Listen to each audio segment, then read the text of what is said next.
Good evening. After a few weeks off, my name is Rabinowitz. My name is Jay Kaplan. I'm Anthony Strait. And I'm the special guest. You are the special guest. Welcome to On the Sports Lines, our NFL recap college basketball preview. And that last person who introduced himself as special guest is Joe Tufaro, columnist for Last Word on Sports. Am I getting that correct, sir? Yes, you are. And he is at Tough Dan on every single damn platform there is. He'll be with us to talk, what else? Football. And we'll get to the wild, wild week for the local teams in just a second. But the opener has us talking about COVID. It's the subject it's the subject you don't want to talk about, but has to be brought up whether you like it or not. Just like the last few weeks, the rest of the country has had it, and now COVID has taken over the NFL again. The Baltimore Ravens had an outbreak, which went up to, I believe, 18 players, and it caused the NFL... 23 people overall. Yes. We don't care about the people in there. We just care about the people on the people field we don't care about are responsible for the outbreak. They are responsible for the outbreak. However, the people on the field is what caused their game against the Steelers to go from Thanksgiving night to Sunday afternoon football at 1:15 to Monday night football to Tuesday night football to Wednesday afternoon football, which got bumped to 3:40 because of the Rockefeller Center Christmas tree lighting 2020. And the league has also given us a dose of Tuesday night football again, and as we just saw, Monday afternoon 5 p.m. football in a game that we will not mention here. Oh yeah, and the Broncos had to go ahead with a game without all of their quarterbacks on their roster and started emergency QB. So there have been rumors of a week 18 floating around the NFL, but it has not happened. Joe, why? I think it still does. I think they're keeping it as their, this is our plan. We've talked about it. We've got this all figured out. There's some sort of tipping point where they're going to get to, and they don't want to do it now and plan for it now because of what you just said. All of a sudden, we got games today. We got games tomorrow. There's the game Thursday. There could be two more. There could be 2 or 3 more teams again that play every night. So I think they're just keeping it in their back pocket and not going to that yet, which they will probably do. And as we talked about, they got that extra week in there. There won't be a bye week or whatever. So I think they're going to wind up doing it. That's like their last resort at this point, and they're going to just continue to move these games around to the teams that count, I guess, because like you said, with Denver, they didn't get any break at all. But I think we're going to wind up doing it anyway. They're just sort of this is their place. This is their drop dead. This is what's going to happen. If we lose 3 more games, if we lose this more games, if California says you can't play in LA, because right now it's just Santa Clara County, so it's just the 49ers. The Rams are still playing this week. They're playing Thursday night. So if that happens, then I think they're going to have to figure out how to move stuff. So I think they're waiting for if more shoes drop, that's their next move to do. So I think we get there. I understand where you're coming from, Joe, and I agree with you. But I'm sorry, this situation irks me to no end. Granted, I mean, despite the revised protocols that were outlined in that October 13th memo, in the wake of the outbreak with the Titans, things have gotten exponentially worse, causing, to the aforementioned Tuesday games, Wednesday games, Monday Night Football doubleheaders, because the NFL has become intractable, at least at this point, as you said, about getting all the games in within the current 17-week model, even if it results in Denver playing with no quarterbacks, which, helped me out of my suicide pool, or the Steelers and Ravens getting Rabbi, originally I thought it was 3 times. You correctly put out that it was 5 times, just due to Baltimore having 20 players on the COVID list. And look, I understand the memo and, quote, simply to avoid games would not be rescheduled, quote, simply to avoid roster issues caused by injury or illness affecting multiple players, even with an entire position group, Denver quarterbacks. I understand it, but I disagree with it. If the games aren't competitive, like Saints Broncos or a repeat rescheduled just to right now avoid a week 18 so that one team is playing 3 games in 12 days. And I'm sorry, but your quote, we're all about player safety, monitoring is ridiculously hollow and false. And you guys Joe, you brought the 49ers. They have to play 2 games in the Cardinals stadium. Luckily enough, the Cardinals happen to be on the road the 2 dates that the 49ers will be at home. But I mean, because of the local public health regulations in Santa Clara County, I mean, why is moving games to an extra week? Why is deciding right now that, okay, we're going to have to do this, so the teams can play at full strength. They're in their own stadium. So hard for them to just say, we know we have to do it. We're going to do it. We'll just figure it out how we're going to do it when we actually get there. You're still going to have one more week of TV and advertising revenue, even if not every team has to play week 18. And we know the NFL is all about the money. Punish the offenders who break the protocols and cause all the outbreaks you want. But if you're not going to call forfeits, then move games completely a week, not a bunch of days in the existing.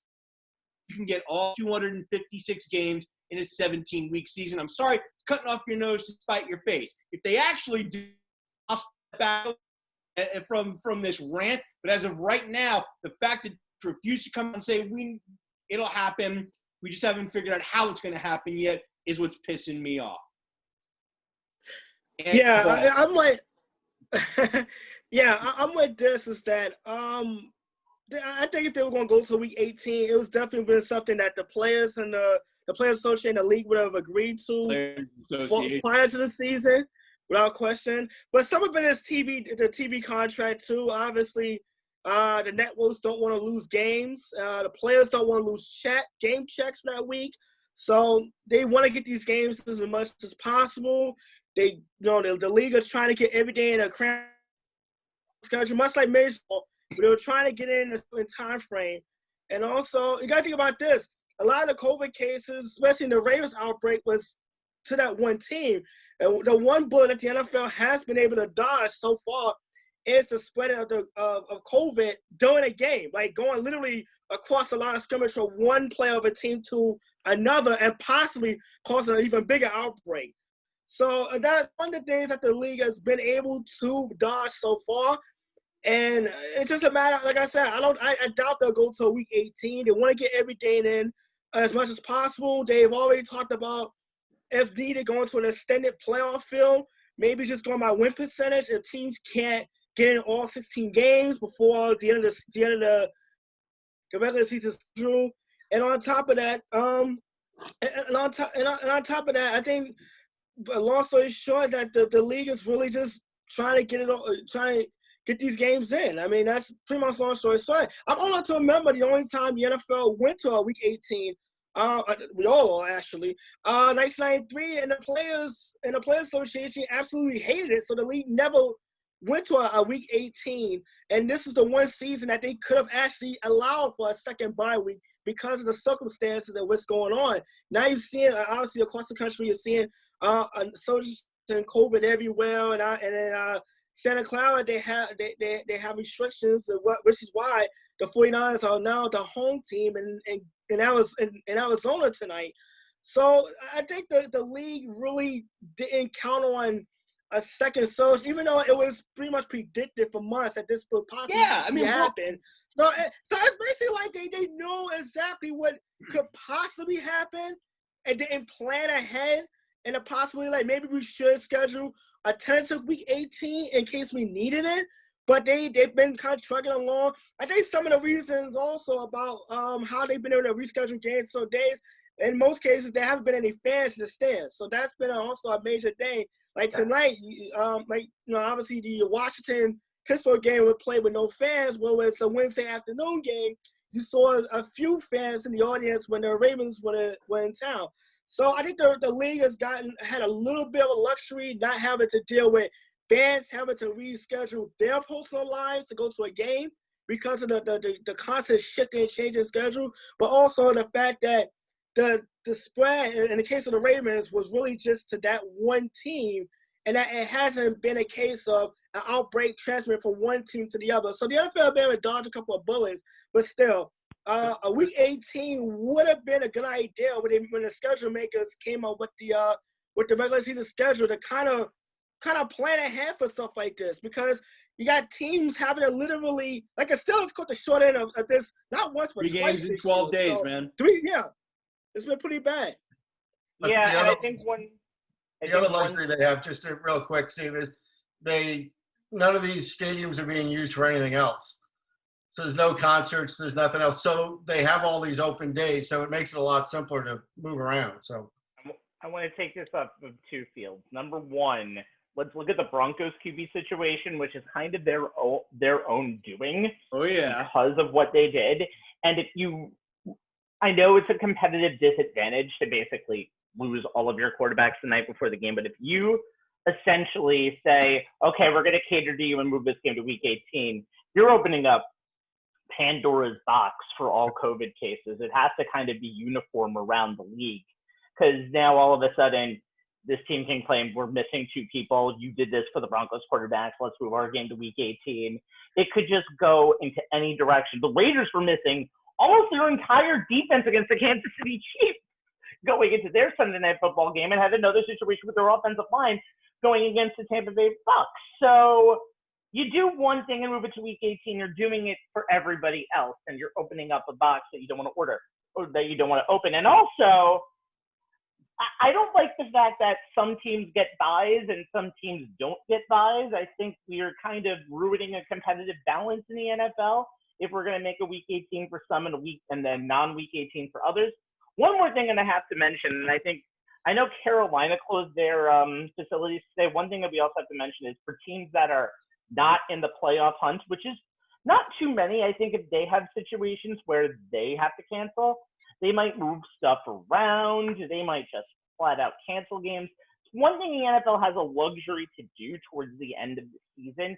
I think the NFL has been extremely lucky. I don't see a week 18 though, because I think they want to get this season done and run out and do stuff and run out and just finish the season in Tampa Bay and then hope for the best in 2021.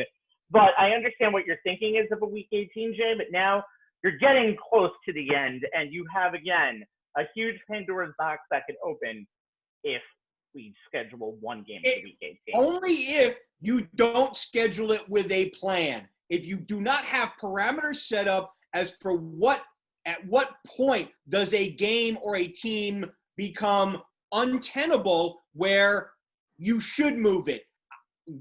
This is what I'm saying. And if you think you can go back to the Ravens game, the reason it didn't get played Tuesday night is because the Ravens as a team complained to the NFLPA, which then complained to the NFL that you can't send us out there without us having a chance to have at least one practice. So that's and what they threatened to strike too. Well, exactly. They threatened to walk out, right, and not play the Tuesday game.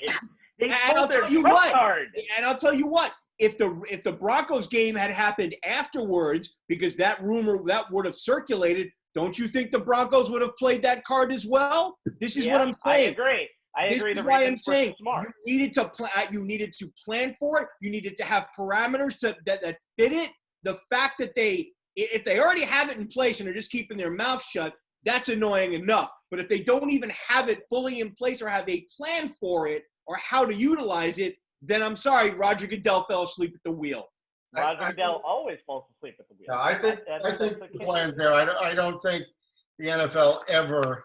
There was a time when the Super Bowl was in New York that time, and there was a breaking story in the middle of the week that they actually had a plan to play the game on Monday or Tuesday if it snowed. Well, they didn't come up with it right then. That plan had been in place forever. It just happened to leak out to somebody that they actually had a plan in place. They didn't run out there and go, oh, it's cold out, it might snow. They had that plan in place for a year, but why announce something like that unless it got to the point where there was a forecast that it might snow? So I think they have all of this stuff somewhere written down. That's all been discussed. It's tough with the Players Association because they want to keep as much power as they can, especially coming up on negotiations and different things of that nature. They don't want to ever say, oh, yeah, we can play 18 weeks because they know they're going to lose that.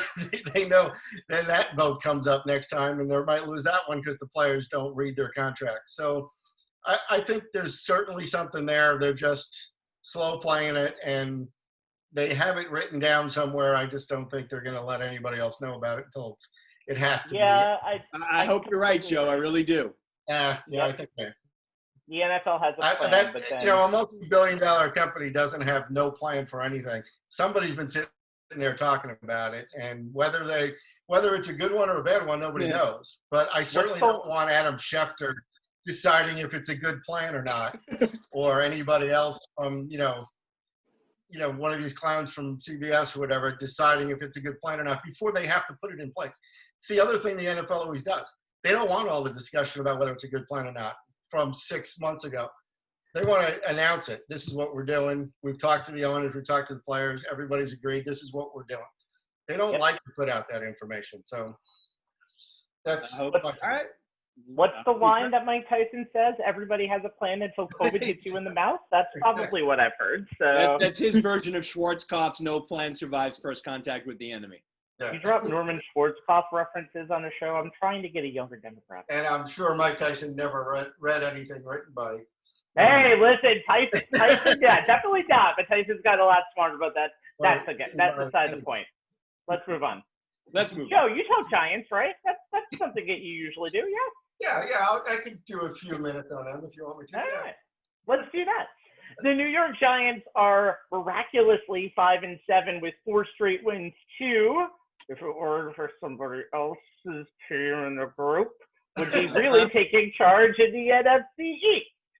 Seriously, though, the Giants put together one of the most shocking upsets in 2020 NFL in what can only be described as a defensive masterpiece, winning 7-12 last Sunday over the Seattle Seahawks.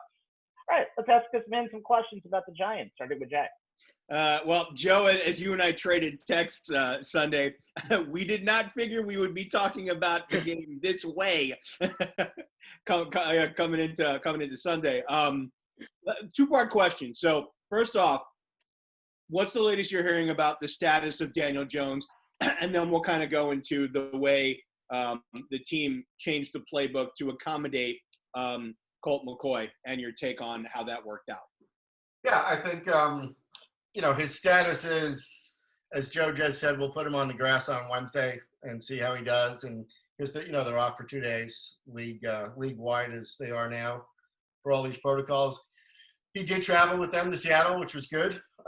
See how he was, to see if he could get through it. And they just didn't feel it was moving well enough to get out of Jamal Adams' way on a consistent basis. Mm-hmm. And so they decided not to play him. They said, look, we had to basically talk him out of it. And, it was my decision not to put him in. And so they'll put him out there Wednesday to see how he does. They could go another week without him because it's not the offense that is winning these games. It's the defense. And what they did yesterday is, they played Giants football. And a lot of people – Old school Giants football. Time, old school. Chris Delgado wrote to me and he said, boy, I remember this from back when. And I said, yeah, this is Giants football, right? When it used to snow, when it used to be cold in December and January in the world, this is how you have to play. And if you play smothering defense against any mobile quarterback or non-mobile quarterback, and you don't turn the ball over, and you put up 20 points, you're going to win. And that's the point that they've gotten to. This defense has progressed at such a great rate. And it's such a kudo to Joe Judge. Again, going back, and I started to think about the other 3 times I've been on the show and all the things that we've talked about from week 1, Rabbi was saying, who's the number 1 receiver? Who's the starting middle linebacker? He doesn't have any of those guys. And, we said it at that point. He doesn't have starters. He doesn't have this guy. He said, if I got 53 guys with a uniform on, why aren't they playing? And he gives a chance like this Lalo's kid. And if you go to practice every day and you go, oh, there's 2 guys in front of me and they're both first-round draft picks, so I'm never going to play. How hard do you practice? Not great, right? But if I got a chance that if I practice really hard and I show what I can do, I may get in the game for 10 plays. And if I outperform the guy like Shane Lemieux has outperformed Will Hernandez, and nobody is saying, hey, that's a first-round draft pick. You're paying him all this money. He has to play. Well, he plays 10 or 15 snaps a game, and the other guy plays 25 snaps a game, and Matt Pert plays a bunch of snaps, and Andrew Thomas sits for a while, and you drafted a guard for a reason, even though you had two starting guards who obviously didn't perform what they did. He also did a really good job on getting rid of the offensive line coach, because he wasn't doing what he wanted to do. And we've all seen it change. We've all seen the first 6 weeks, they couldn't run the ball at all. And then all of a sudden, they put up 190 yesterday. They put up 175 the week before, because they've changed the scheme. And here's a guy who's, opposite of the guy on the other side of town and the jet thing, who's in charge of his team. And this is how I do it. This is what I'm doing. I don't care what anybody says about starters and players. But again, if I have this many guys and I'm giving them a uniform and I'm feeding them, why can't they play? And it's great to see all these guys out there making a difference. And, game plan wise, we all knew it. Don't let Colton McCoy hurt you. Right. But don't get scared about it to the point of when they got the ball back with 6:04 to go in the game, the first play was play action pass. It wasn't just run the ball 3 times up the middle and take the timeouts, and hopefully we can hold them in their 4-minute drive. They took 4.5 minutes off the clock from 6:04. They got all the way down to 1:48 before they punted. And if Riley Dixon punts one yard short of where he was, they're on the 1 yard line, and you've accomplished what you want to do. So, again, I think they can manage games because their defensive scheme has been bought into by all the players. They execute it well. Russell Wilson got run down by some guys he's never heard of yesterday. Yeah. Carter Kaplan was the spy, and he caught him twice, where you could see Russell's like, oh, that guy's coming, I'll just go over here. And all of a sudden he got hit from the side. So I think this whole system of that's what Giant football is, right? Great defense. See if you can manage to score some points here and there. And, I know the writers don't like it, but go cover New Orleans or go cover Cincinnati or go. No, they're not going to cover New Orleans now or Cincinnati now. Yeah, exactly. But this is what it's going to be. So. Yeah. Well, to be fair, though, I mean, going back to your Colt McCoy point, he does just enough to win. I kind of looked at the Cincy game as oh my God, this is who's quarterback. And he almost, if it weren't for the Giants defense, Colt would have basically lost that game on the interception. So They kind of, it was kind of a last second thing. They didn't expect DJ to get hurt, but you can go one more week without Colt McCoy, but I'm biting my nails every single time I see Colt McCoy under center. I really am. Oh yeah, no, I agree. I'm not comfortable with him being in there, but if you're going to run the ball for 190 yards, I'm a lot more comfortable because that he can do. And I think we're going to get to the running back. And that is the thing. One of the thing that I noticed is that Colt McCoy was, to say that he was a game manager is like saying the Grand Canyon is just a hole in the ground. Exactly. Barely. Rabbi, I would even go like a notch below your favorite term, serviceable. The Giants got out of there by hook and by crook, and by the fact that the defense managed to just overwhelm what had been an extremely potent Seattle offense. But Joe, before I let Rabbi move the ball, you brought up the change in offensive line coach, and I wanted to get your take on how you felt Judge handled it. Was it the right move, and how do you see it playing out? Because the Dave G, the guy he brought in, is noted league-wide as a good coach, but he doesn't stick around very long. He has a tendency to wear out his welcome. Yeah, he's not the warm and fuzzy guy that I don't think any offensive line coach is all that warm and fuzzy. No. I'm sure they're not, and it's not a necessity for the job in any way. The only thing I don't like that Judge does, and this started a little bit back, and I think he might change it as we go here. I don't like having coordinators and assistant coaches talking to the media every week. Yeah, I agree with Kaplan that. used to do it middle of the year, used to do it bye week, and that was it. Preseason, bye week, and end of the year, and that was it. Because you really just want the one voice out there. But I guess the story finally came out that Joe Judge walked into a offensive meeting or on the field in practice and said, what we want to do is this, this, and this. And Colombo said, well, that's not what we're teaching. And Judge said, well, why not? This is what we agreed on. And Colombo basically said, well, I know it works, you know. And Judge said, well, I know who's coach of the team. And that's it. And he said it in press conference about 2 weeks ago when somebody asked him the question. Obviously, they're not going to give you too much information, but he did say, you know, it was a disagreement that we had. He said, I talked to the captains. I went into the offensive line room and talked to the players, told them what I was going to do. So there was no waking up in the morning to reading it in the paper. There was no getting asked questions about what happened without him talking to everybody. He said, everything we do in this building is for the players. Everything we do is to make them better, to put them in a better spot, to make them more successful. So we tell them that as we go along and we communicate with them.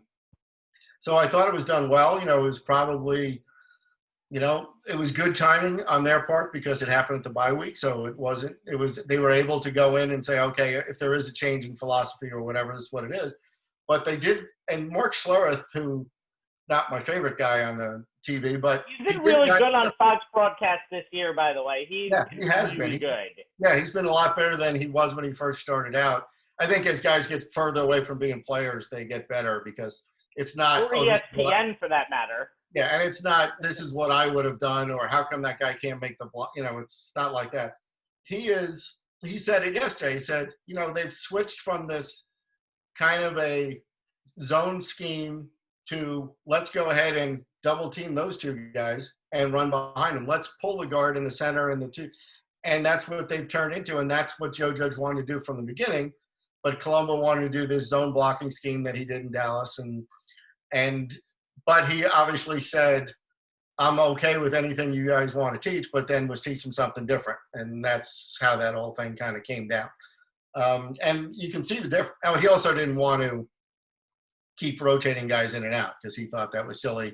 He thought you should have your 5 guys and that should be it. So, again, I think everything proves out over time that, yeah, it would be great to have 5 guys that you never have to take out of the game, but why not have a few guys that can go in and be a little different, be a little fresher at times. If guys are hurting a little bit, you don't automatically go like tonight in the Pittsburgh game, go, oh, the left guard's hurt. Let's everybody rush the new guy who's never played a game before. You know, let's have somebody who's got some experience to be able to put in as a backup. So I thought he rotate players out of every other than quarterback.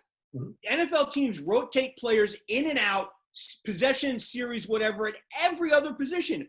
Right. Why should offensive line be any different? Why not give these guys reps so they have game experience if someone gets hurt? I agree with it 100%. I think especially in this year when there's been no actual offensive line has stayed together.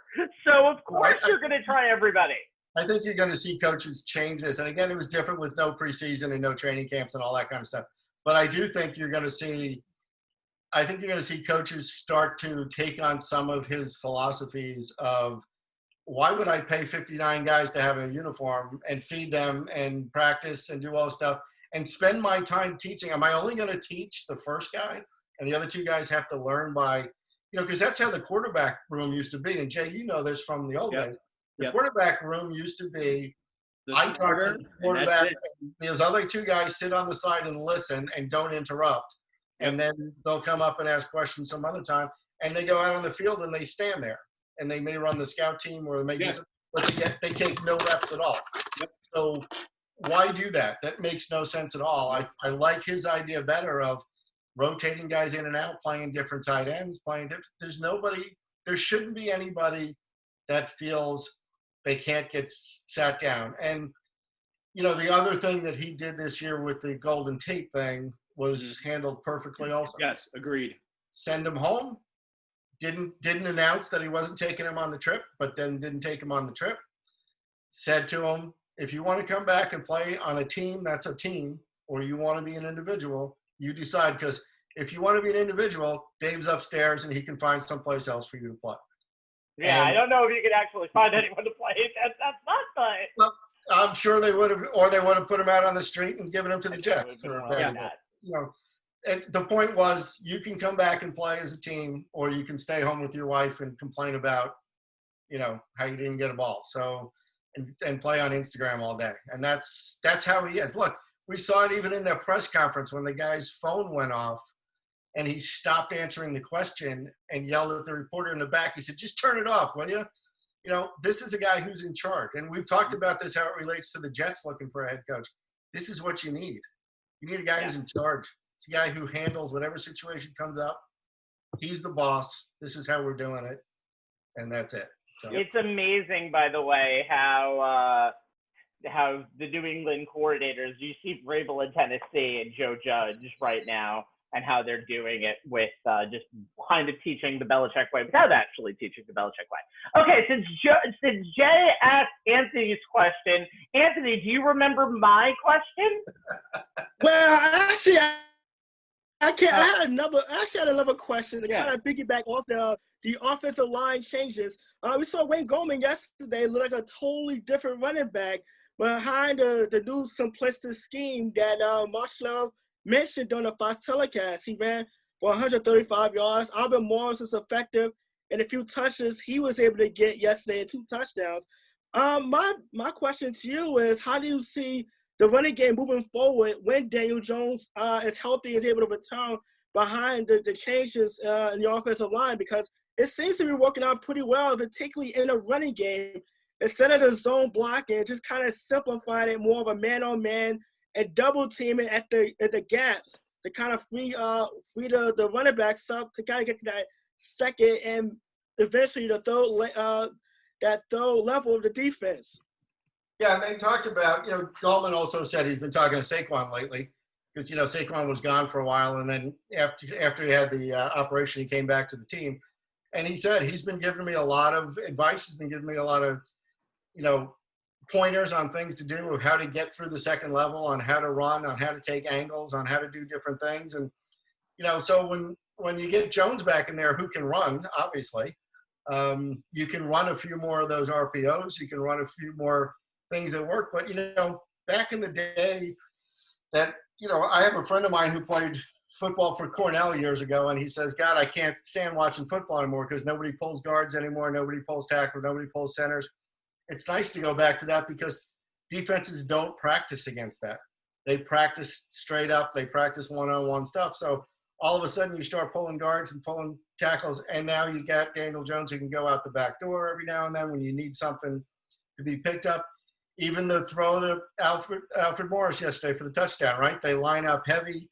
There's 4 tight ends on the right-hand side. They all crash down, and Alfred Morris is standing there all by himself. So it just opens up the playbook a lot more for different things to do. And, of course, you know, play action means nothing when you run for 30 yards a game. Play action means a lot when you run for 190 yards a game. So I think it's it was a nice throw. It was a nice throwback to see Goss pulling like back. Like I haven't seen that since the old Earth, Wind, and Fire days where you had Bradshaw and Jacobs and Will and those guys in the backfield. But I mean, it's an old-fashioned throwback to how you would run the football. And I can tell you who have friends who played on the defensive side of football. You're a small corner who's 5'10", 185. You're not exactly crazy about a guy who's 6'5", 340 running at you at full speed, looking to clear the lane for the guy behind him. So it's a good change of pace and simplicity because I think if I was zone blocking, you got to have the right guys to make it work. I think in the case of Mark Colombo, he had that in Dallas with a great O-line and Ezekiel Ellis running style, which is more of a downhill. As far as Saquon Barkley, who was more of an east-west make-you-miss kind of guy. And sometimes you have to form your coaching to the person that you have. And I think that might have played a part into the messy divorce that was Mark Colombo and Joe Judge, because you got to think about this. Joe Judge is from the old school Bill Belichick school of philosophy, and Colombo was having a lot of success kind of in Jason Garrett's more into the now coaching philosophy, and you kind of see the strong personalities clash over the course of the year. It's a stock. It's completely similar to the team in green that hosts that calls MetLife Stadium home too. But the handling of the situations are totally different, night and day. If I can say it so myself. Can I say this though? I would say I don't know how Judge is going to handle Saquon Barkley when he comes back next year, because I think what he's doing right now with Gallman and Alfred Morris, who was on this scrap heap, who's almost done the NFC East daily double-double and played for all 4 teams. I don't know if he can do this with Saquon. Is he an offensive weapon? Yes, but Saquon is so east-west that he might try to make a tackle, he might try to miss a tackle, he might try to make something into something that is not. I don't know what if this team keeps going the way it's going, I don't know what Saquon Barkley is going to really do for this team except be a special weapon. You know, it's funny, they talked about it today with Tiki and on his show, and he said, I think, you know, especially since the injury that Saquon had, he said, you know, when you get older in this league and you've had that kind of injury, you do look to protect your body a little bit more. So yeah. He said if Judge can teach him, and we all know that's what they are, these guys as teachers, if him and the running backs coach can say, look, you know this game's all about angles. You know, you're bigger than every linebacker and every safety and every cornerback in this game. You can run over anybody who's not the front 4 guy on the line of scrimmage, and even some of those guys on some teams he can run over. So let's go back to hitting the hole. And if you get through that first part, just run the guy over. Just become Walter Payton. Just become more of a – forget about being Barry Sanders. Go back, be Earl Campbell if you want. Just run guys over. Take angles where you go to their opposite shoulder and just run them over. And we'll take 12 yards instead. And, you know, if you watch Gallman run, you know, the big run he had the other day, if that's Saquon, he's gone because nobody catches him. And yeah, there's been a lot of runs that Gallman's had where he's broken through.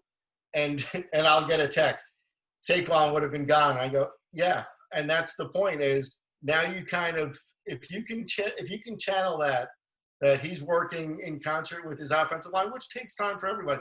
The guy hasn't played a lot of games, right? You know, so if he gets in concert with his new offensive line, with his new coach, and they get him running that style, it could be a little scary. And then, of course, it's always nice to have that change up of Gallman and him and Deion Lewis or whoever. It won't be Deion Lewis next year, but whoever it is, there'll be another guy there. And again, then you can split them out. You can use them out of the backfield. You can use a lot of things. So you talk about a Thunder and Lightning. That's going to be a Thunder and Lightning. You know, and they're back. You know what? If I had Saquon Barkley's number, I would text him to Google Rodney Hampton because that's a guy who's big, who has splinter speed and can run people over. So I'm like, look, you don't have to go too far in the Giants' lore to learn how to run north and south. Just look at Rodney Hampton. He made a great career at that with the Giants. So that's an example what Saquon can do. Is no Rodney Hampton. To kind of change up a little. Saquon is thunder and lightning all in one body. Is the issue. Because once he does it through, you don't catch him. So I think that it can only get more exciting from there, and I think that they figured that out. Again, new offensive line, new philosophy, new coach. Who's a very good teacher, and we all know Saquon will do anything to be a teammate. So I think you'll see that change. Okay, before we bury the Jets, and I cannot wait for that segment, give us a couple of surprises very quickly for the Giants since midpoint of the season and what has keyed them in their 4-game winning streak. Well, it's just the play of the defense. Let me read this because this was interesting the other day. Is it a stat that Jay doesn't have? I have one too. So this is going to be a fun day in terms of getting stats from Jay. You know, when Joe's here, I let him have the ball. It's that simple. Yeah. So the Giants allowed less than 21 points for the 4th consecutive game. First time that's happened since they did it in 6 consecutive games in what year? 2011. And all 4 playoff games. Before that, the Giants had last accomplished defeat in a 4-game postseason in 2007. Last had a 4-game streak allowing 21 or fewer points since 2004. So that's their game plan. Is they are now the number 8 defense overall. They I remember talking to Anthony about third down percentage. It's down to 42%. The other day Philadelphia was 2 for 12. Russell Wilson, I think he was 3 for something yesterday. These are the differences that this team has made. It's Blake Martinez. It's Jabril Peppers, who will be, if he stays healthy for 10 years, is Lawrence Taylor.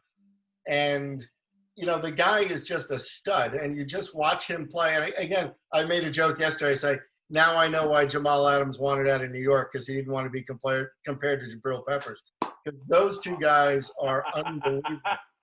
And you watch those guys play. And again, it's this philosophy. And I was watching the game this afternoon in a couple of different places. The idea of the depth that their linebackers get to the right spot that makes the back end even better. But when it's 3rd and 4, they're all standing on that 4-yard line. They don't just back up out of there and let plays come in. You saw at the end of the game yesterday, those short passes by Russell Wilson, there's 3 guys hitting the receiver. They are very, very disciplined in what they do. They kept that monster Metcalf, in check mostly for the game. And you give him 3 catches, I'm happy. I don't care what he does. Oh, yeah, absolutely. That was like, they're like, oh, they haven't shut him down completely. I go, I'll give him 3 all day long with no touchdown. And if you notice, Russell Wilson threw no long balls yesterday except for the Hail Mary at the end of the game. He didn't even try.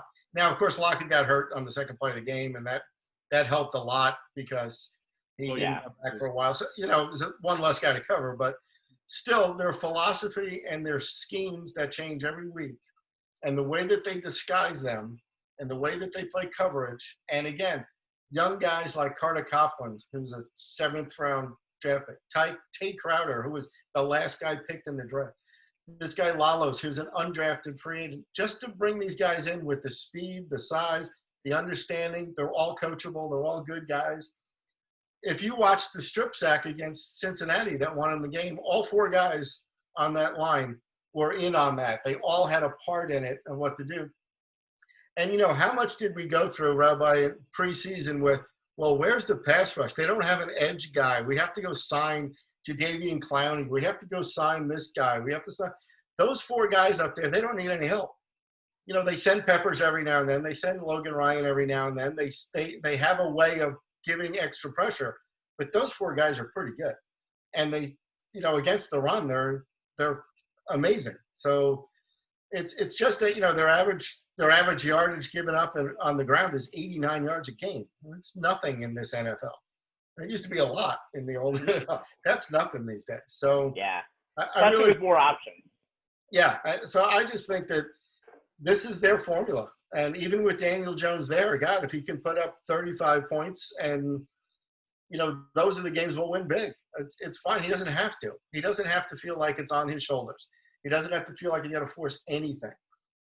They just have to play complementary football, as Joe Judge always says. And I think he's going to get on the special teams guys this week. Because the last 2 weeks. A little bit. The last 2 weeks have not been good. I have a feeling he sits in on that meeting on Tuesday and goes over a few things. But, again, that's what a head coach does, right? He identifies what needs to be done, and he handles it.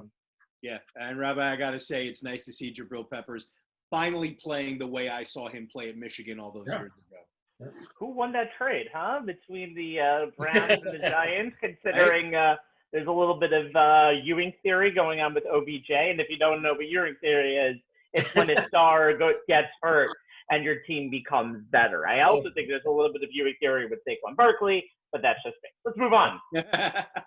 Who ever read Dickens and Tale of Two Cities? Because right now it's the best of times for Big Blue, and it's the worst of times for Gang Green. The Jets went from the highest of highs to almost winning their first game to the lowest of lows.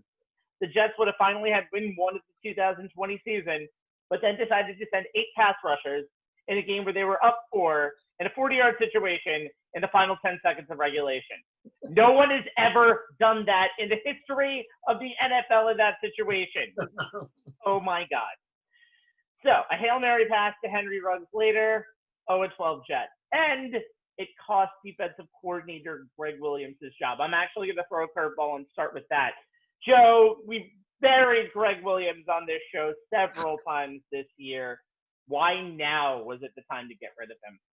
And it's what I tweeted out this morning or put on Instagram this morning is, so what idiot head coach, GM, and owner is going to hire him next year to be their defensive coordinator? Because that's what this league does. They just keep passing them along. I think he's kind of blocked every little bit with this Jets run, but that's just me. Yeah, no, and Tiki said the same thing. He said, I think this is actually going to be his reputation. This is the one that's going to stick because you figure, because he's never won anywhere that he's gone. God, he's gone and went to New Orleans because they had all offense and no defense. Did they win there? No. They got, all the places he's gone, he hasn't made that big difference. He hasn't been a Super Bowl winning, I'm the one who's going to be, I'm not Buddy Ryan. I'm the one who's done this whole thing. But that's what he is. And as Kim Jones said today, the problem with Greg Williams is he tells you he's the smartest guy in the room. Yeah. And so, again, I think this is going back to what we talked about earlier in the year also about how head coaching has changed. You can't have that guy anymore. You can't have the guy that says, stay out of here, I got the defense. It just doesn't work anymore because Adam Gase, if he wasn't in the situation he's in, he would have gone this morning too for allowing that call to go through. He could have called timeout and said, what are you doing? We can't leave this kid alone on this first-round draft pick. There's a reason why he's a first-round draft pick, and he's twice as fast as the other guy. So maybe we need to think about playing coverage. And, again, you're defending the goal line from 45 yards away. You could put 10 guys back there and have them stand there and have one guy rush the passer, and that's all you needed because you're defending a touchdown. You're not defending a field goal. So, it was obviously the last play of the game. There's no reason to do that except he wanted to be the reason they won the game. He wanted to end the game on a sack. He wanted to end the game with the defense making a play instead of just having him fall harmlessly to the ground or have Derek Carr have to run for his life. He wanted to make a statement, and that's what he gets. And that's he'll get hired again. Hubris and ego, and I'm sorry, you can't make that call even if you have Darrelle Revis and Antonio Cromartie back there playing man-to-man with one safety over the top. I'm sorry. That is, I said this to you guys earlier, that is pure Greg Williams wanting the knockout instead of just getting the win because it's all about his ego, his arrogance, and his hubris. And he needed to be gone. It's amazing it took this long. Yeah, and also he did win a Super Bowl in New Orleans, but he needed to actually put some bounties on other people's head to get people actually motivated for him. Jay, continue the conversation. All right. We were going to come into this, Joe, where me asking you if it made sense to keep playing Sam Darnold when Joe Flacco has been demonstrably better, even if Flacco's sample size is much smaller and just using the eye test, because Flacco had the offense performing better, and then Darnold has a game like he did yesterday where you think maybe there's a hint of a chance of a possibility that he can be a serviceable NFL quarterback. Even though he had a decent game yesterday and he moved the Jets offensively, didn't shoot himself in the foot, let the running game do the job. Is it all much ado about nothing? His fate is still sealed. Is there any point to keep running him out there if he's not going to be there next year? Well, yeah, if you think you can get something for him, A. Or B, they're not going anywhere. So there's no sense playing. You're not like you have to see more of Joe Flacco. I saw him for too many years when he was in Baltimore. He's not going to be here either in New York. So what's the point? Gotcha. And the only, Darnold went up against the worst defense. Even Mike Mayock said, we can't cover anybody. We have no defense. We have no linebackers. We had nothing when we started this thing. So they're completely rebuilding on that end too. They just always go offense and speed first because it's the Raiders. So they're rebuilding that too. I don't care if he plays every down, if he doesn't. I just think somebody's got to make a phone call to Trevor Lawrence's dad and go, so what do you think? What does he want? How much money do you need to go out of house?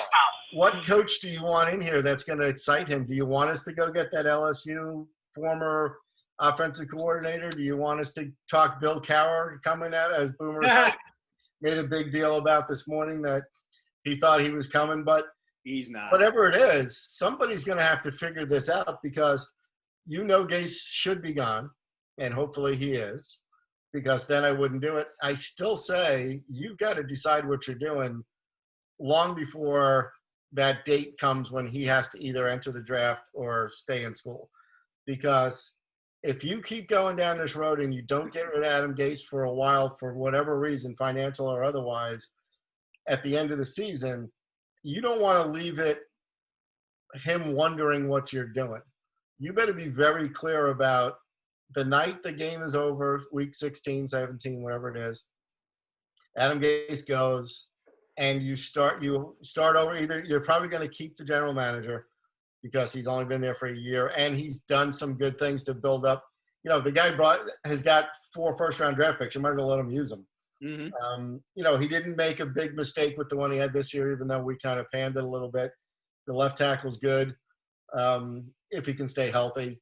And, where are you going to go and what's your plan? And put it out there. Don't be secretive about it, but don't overblow it either. Don't oversell it. Say, this is where we're going. We're keeping Joe Douglas. He's going to talk to some candidates. Do it right away. And again, I was glad to hear Boomer say it this morning. We don't know anything about guys like Eric Bieniemy and all the stuff. If you're going to bring in Bieniemy, is he bringing Kelsey and Hill and Watkins and Mahomes with him? Because, that's the only reason that thing works. And Andy Reid, who is an offensive genius, who's a true offensive guru, not like Adam Gase was supposed to be.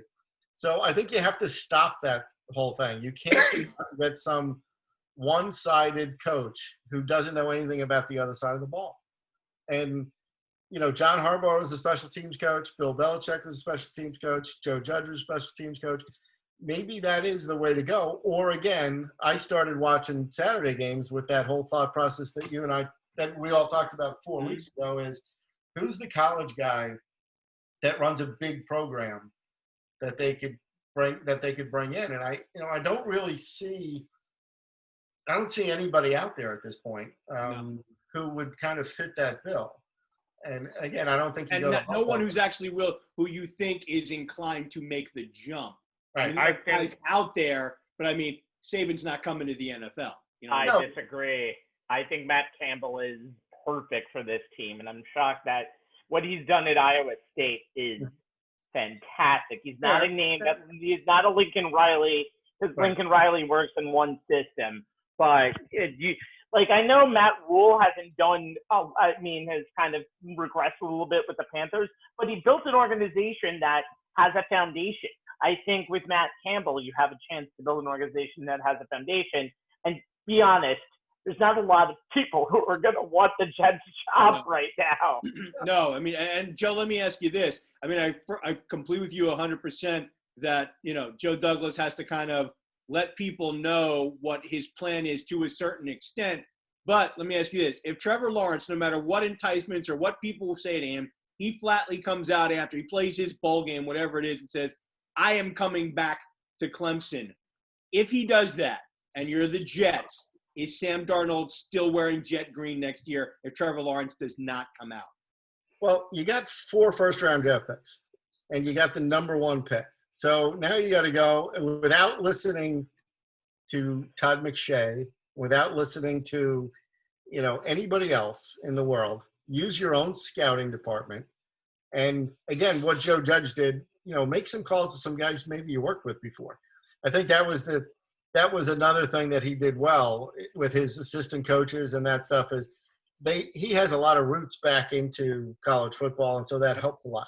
So talk to guys who are college guys. Even if you go get the guy the Giants fired that that he could reach out to. He's got to know some guys from the Eagles that he could talk to as far as scouts go. Find out if any of these other guys can play. I don't think you take another Ohio State quarterback. Who cares? The guy can win 4 games against nobody and can stand there behind the greatest offensive line in the world for 15 seconds and throw the ball downfield. Big deal. That's not the guy you're looking for. The guy out of Notre Dame, I take him in a heartbeat over Justin Fields. There's a lot of quarterbacks that are serviceable, that are athletic, that can throw the ball, that have to show you a little bit of, when people watch Daniel Jones, even when they didn't like some of the things that were being said about him, everyone said, hey, this kid's got some moxie. This kid's got something about him. He's tough. He takes hits. He runs. He does whatever he has to do to win a game. Sam Darnold never did that at USC. Dwayne Haskins never did that at Ohio State because he didn't have to. There's a lot of guys in there that don't have to do that. I make the point about Trevor Lawrence every week when people write me and go, oh, he threw 5 touchdown passes in the first half. I said, do you realize he plays against a better defense in practice every day than he does against half the teams he plays? Yeah. The Clemson defense has got 10 guys that are going to the NFL. They go play Northwestern. They go play all these teams. They go play Ball State. None of those guys are going to the NFL. So he plays against a better defense in practice every week than he does in the game. So he doesn't have any of this, he really doesn't have any of that pressure on him that he has to win the game on his own. He has to figure it out when it's not working. When his wide receivers are dropping balls or his running back gets hurt, how are we going to get a first down? He doesn't have that kind of pressure. And those are the guys I like, is somebody who's got to prove themselves every week and has to figure out. The kid from Notre Dame is tough as nails, and he figures out a way to get first downs. He runs the ball, he throws the ball. He probably doesn't have the biggest arm in the world. I'm getting laughed at by Rabinowitz over here, but no, I'm going to tell you why I'm laughing in a second. Come back to me. Okay. But I think I think you have to forget about all that stuff and make plan B. If he decides he's not coming because, hey, I love my coach, I love my teammates, we only played 5 games this year, we didn't win a national championship, or we did win a national championship, who cares? We only played 10 games, total. Like, we played against Ohio State, who only played 6 games. That's not going to be anything. His loss to LSU is bigger than him winning anything this year. So maybe he wants to go back and play a full season with his guys, with his coach, and see where all that takes him. I don't think there's anything enticing, and I don't know, except Bill Cowher, how you could make the Jet job enticing to go there and play quarterback if you don't know who the guy is. I mean, if they don't bring in a Sean Payton, if they don't buy out Sean Payton in New Orleans and bring him in just to throw out stupid ideas. That's a really stupid idea. No, but then he might wake up and say, oh, what'd they do? They went out and got Sean Payton to be my head coach. I'm going. He's not going to wake up and say, oh, I don't even know. I don't even have a name for anybody. If they go get some coordinator, if Pat Shurmur comes back, they're not going to, it's just not there. So I'm not sure what they're going to do, but I think he needs to set out a plan so that this kid says, hey, they're preparing something for me. This team could be good. Otherwise, he's not going to go. But if he goes back to school, is Darnold wearing a Jet uniform next year? Well, do you have to pay him next year, or you got one more year? Yeah, he's still under contract. So okay. So if you don't have to pick up his 5th-year option yet, then he's still only making $300,000 base salary. He got his guaranteed money that he doesn't deserve, but he's from USC. They all get guaranteed money they don't deserve. What else are you going to do with him? Again, I don't think anyone's going to trade for him. I don't think Denver's going to suddenly say, hey, that's the guy we want. I don't think Jacksonville is going to take him over, who they take at number 2. What teams are going to need a quarterback? Indianapolis is going to need a quarterback, but they're not going to take Sam Darnold. So, you lost out on the San Diego job because Herbert's going to have that no matter how he plays. Maybe, he's not going to go to New England because Belichick hates him. But, because somebody's going to go to New England. So wherever that guy comes from, maybe he goes to Detroit. Maybe Detroit starts from scratch. Right? Detroit's a good place because they said Stafford may go to New England. That would be the smart thing for him to do. Yes. Absolutely. And then they're going to need a quarterback, and they just fired their head coach, another Belichick disciple that couldn't handle as a head coach. That's part of the old Belichick disciple crew. We have the new Belichick disciple crew that I'm talking about. That's the same thing, Rabbi, that we've all been talking about, is Matt Patricia being billed as the defensive coordinator of the New England Patriots is the biggest joke that there ever been. He's not. Bill Belichick is the defensive coordinator of the New England Patriots. Yes. Patricia was a coach, and he called the defenses, and Belichick was in his ear the whole time. So it's Change not that like play, and just do what I ask you to do. but they're going to have to start from scratch, and that might be a good place for him to go, and they could probably get something for him, sending him there. Okay. But other than that, I don't see the reason for him being here, Jay. And again, if you don't have to pay him, though, it depends. Do you think this is the Rex Ryan mistake. They always thought they were one player away, 1 year away. If you think you're 3 years away and you're going to have to get another one anyway, he might be good to keep around, but it's just going to frustrate the fan base to see the same guy doing the same thing. But he does this all the time. He plays like garbage for the first 3 games. He gets hurt. And then he comes back in the last 4 or 5 games. He looks great when nobody cares. Yeah, Nobody's that's watching. what happened with the Jets this year, and that happens. By the way, I was laughing because I kind of feel like I know who the mold of a quarterback under the radar, kind of like Herbert was this year. He'll probably go back to school next year, but he'd be a great choice in 2022. Slovis from USC.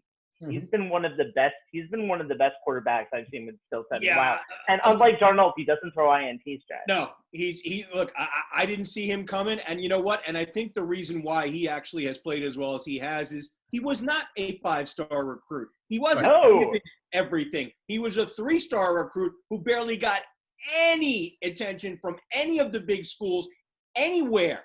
And the fact that he came on board, and when McDaniels went down and he jumped into the starting role and he never gave it back, he's got that moxie that Joe talks about.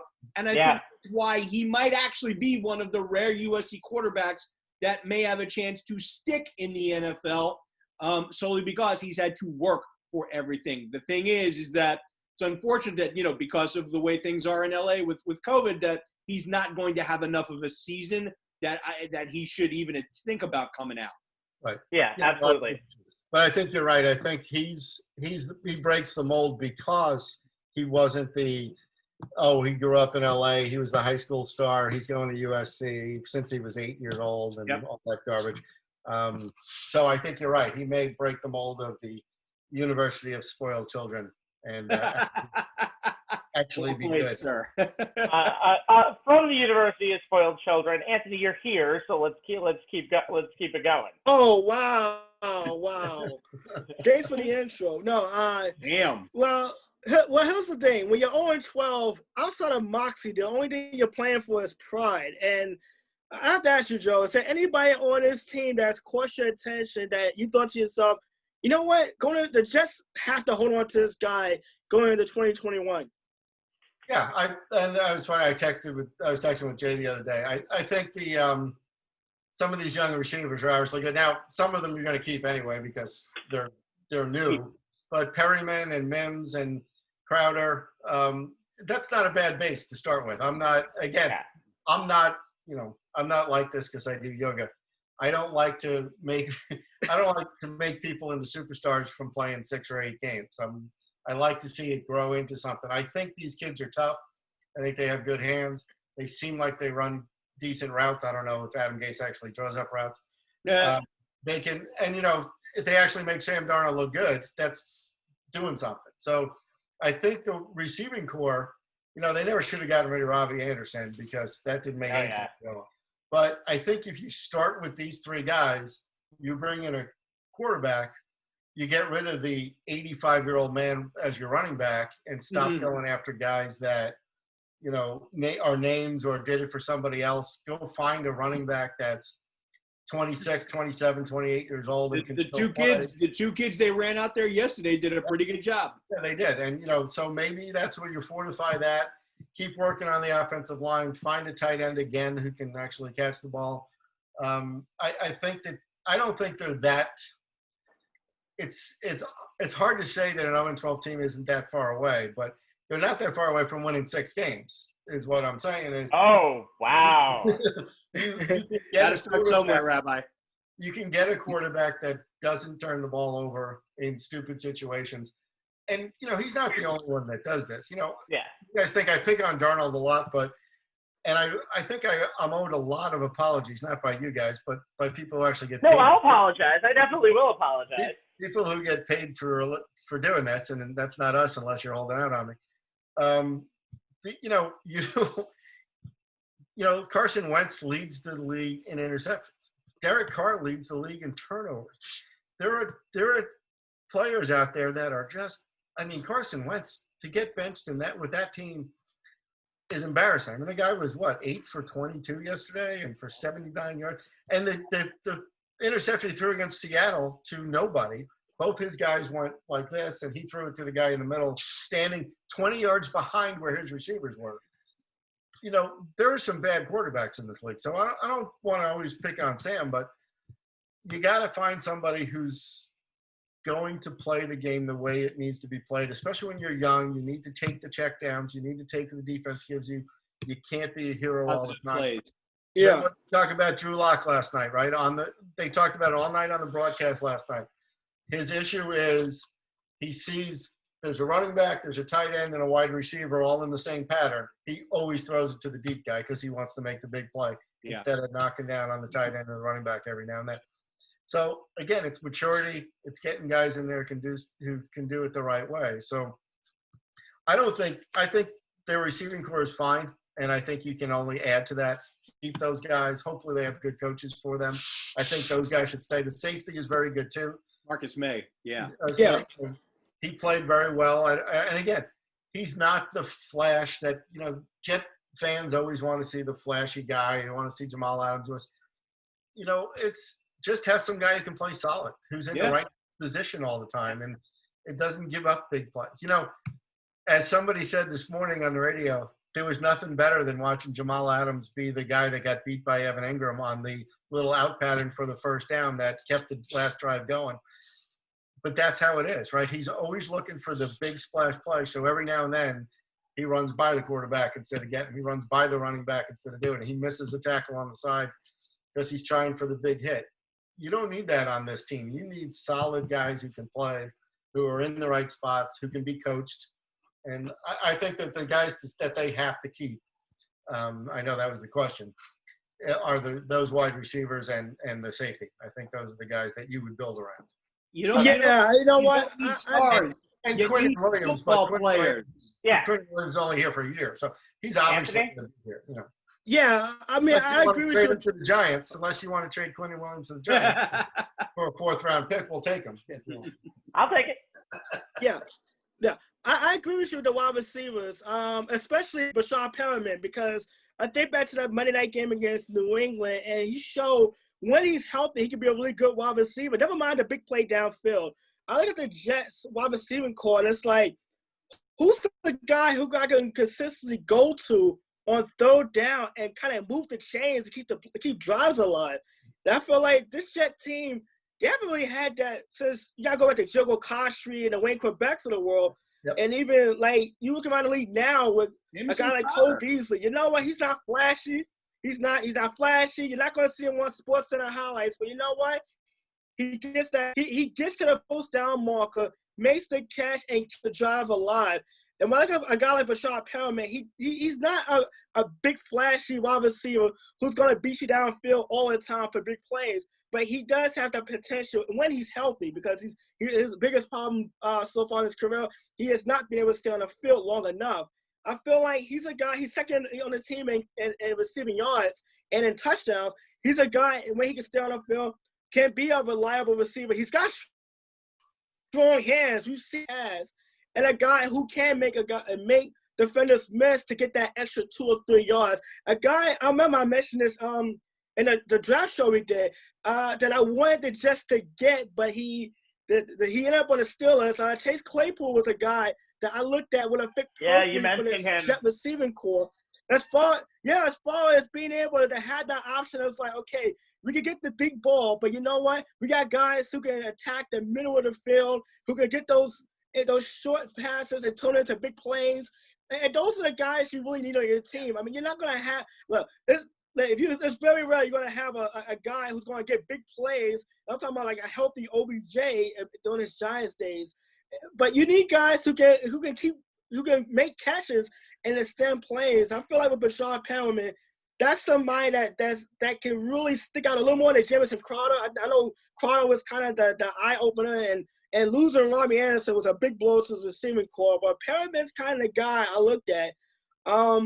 That I'm thinking to myself, you know what? Whoever's a quarterback, they gotta have a safety net. Anybody who can at least get get 9 yards on a 3rd and 8, or take like a 3rd and 4, maybe catch a short route and maybe make something out of it. I'm like, you know what? That's my guy I can kind of look at as far as a scouting point and be like this. You know what? If I could keep him healthy, he's a guy who would get me maybe 700-800 yards receiving, but those are yards that are extending drives. Any game like yards after catch is extra. That's cherry on top material as far as I'm concerned. If I was scouting a wide receiver, and I look at that like, you know what? Mims is good. Crowder's a good, reliable veteran, but Perriman's my guy because he's only 27. He's still got a ceiling that hasn't been reached yet. And with the right quarterback, and we saw with even Joe Flacco, who still throws a really good deep ball as much as anybody in the league, that Perriman could be really good, reliable receiver in the right situation. Okay. You know the old phrase, Joe, a pro's pro. Yep. In baseball, they say he's a gamer. In hockey, they say he's a grinder. You need those guys. Worry about the stars later. You need the guys who are going to bring the work ethic, because the first thing you got to do is you got to change the culture in that locker room. And you need. All right, I'm gonna skip my last question. I'm just gonna bring a forward question to. I'm not even gonna say anything about this question, but I'm gonna just say this: if the Jets go 0-15, and I think with their next 3 games being at Seattle, at LA, at Cleveland, at home, that's very likely. Just imagine the possibility of going to New England, Week 16, with the Patriots team with nothing to play for, and Patriots tank, so Jacksonville can get the number 1 pick. So Trevor Lawrence stays out of the AFC. Bill Think Belichick, about it. Yes, one last Bill finger. Belichick could give the Jets another middle finger. All right? Let's move on. I like it. So there are some winning teams who are in the playoff hunt for the now 3 wildcard spots in the NFL. The NFC is actually weaker in the back of the pack, as the Vikings now have the last wildcard spot right now in 6-6. Think of this. The Washington football team, who are losing in the division right now, are 1 game back of the final wildcard spot, and I would take them over Minnesota or Arizona right now. Meanwhile, the AFC 8-4 is the last playoff spot, being held by the Dolphins. The freaking Dolphins. I mentioned this before. The Petrelli household right now is 17-7 this year combined. That is ridiculous. No, Rabbi, what's ridiculous is that my niece can actually expertly pronounce Tua Tagovailoa the very first time she read it on the screen.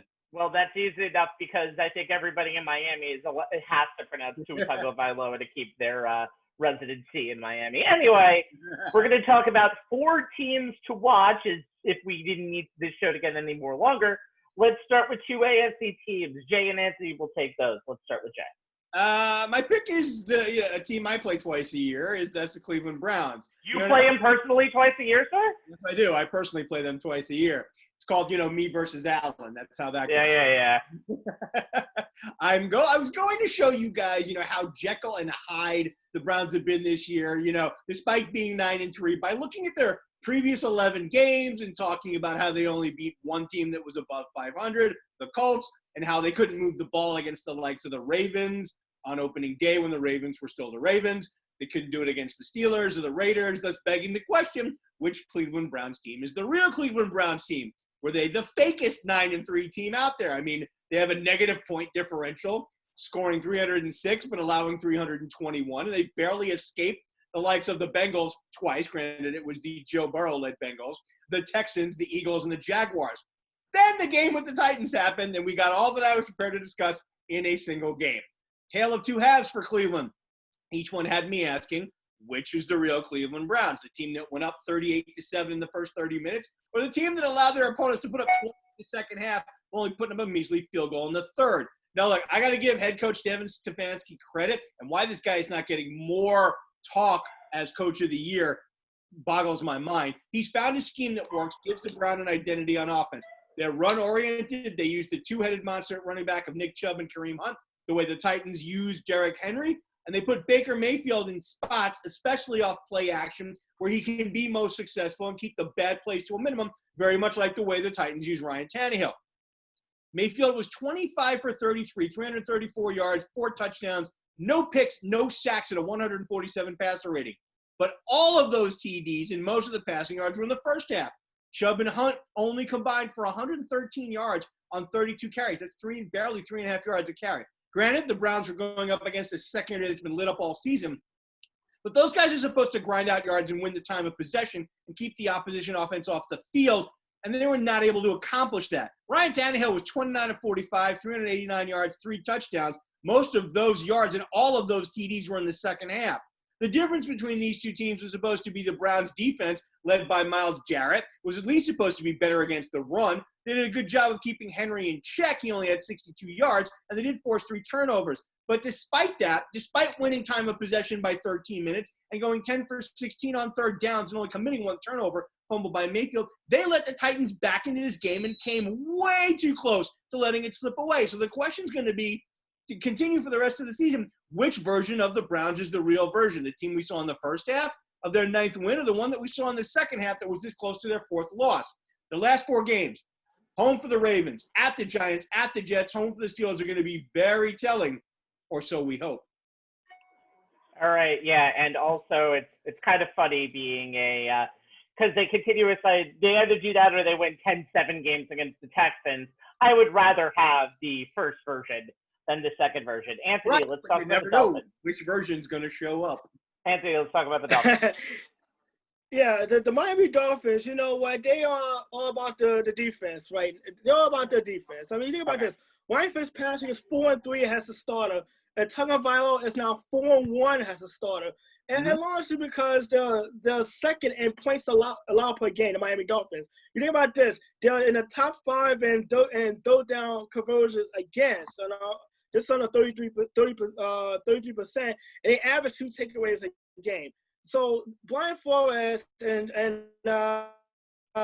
Josh Boyer has done a really great job with this defense, and the fact that they got quarterbacks who are not losing the game for them. They're game managers for what it's worth, and just kind of go on the defense. And they played the Bengals on Sunday. Granted, the Bengals without Joe Burrow, they did hold the Bengals to 23 yards total on 23 offensive players in the second half of that game. So that just makes defensive stats even better. They have a star in the secondary, too, with Xavier Howard, who leads the NFL in interceptions. However, their road to the playoffs will get a lot tougher the last 4 weeks because they got the Chiefs coming up. That's their next game. Then there's New England. Then there's the Raiders. And it may come – and the AFC East title may actually come down to that last game of the season against Buffalo. And obviously, those 4 teams are combined 29-15. The question is going to be figuring out obviously who quarterback, whether it's Tagovailoa or Ryan Fitzpatrick, how can he generate enough offense to the fact that the defense don't have to feel like they got to go out and pitch a shutout against, well, you're looking at 3 of these last 4 games, offenses who can't put points on the board.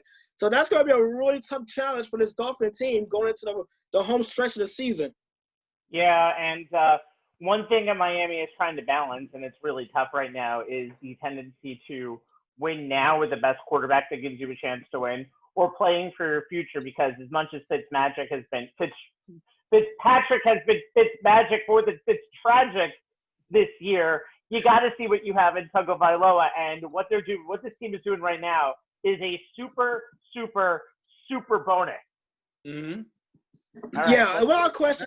And look, I've thrown this out there. I mean, this is from a personal thing. I personally root for Brian Flores because obviously grew up in the same neighborhood, went to the same elementary, the same junior high school. So we're from the same area. So it's kind of like I kind of want my hometown friend and, compatriots to succeed, but I got to be a little on the non-biased side. Like, it's going to be really tough for Miami to get into the playoffs when you look at the schedule and look at how very limited, even with Ryan Fitzpatrick at quarterback, his offense has been. It's really been the defense stealing the show for the Dolphins this year.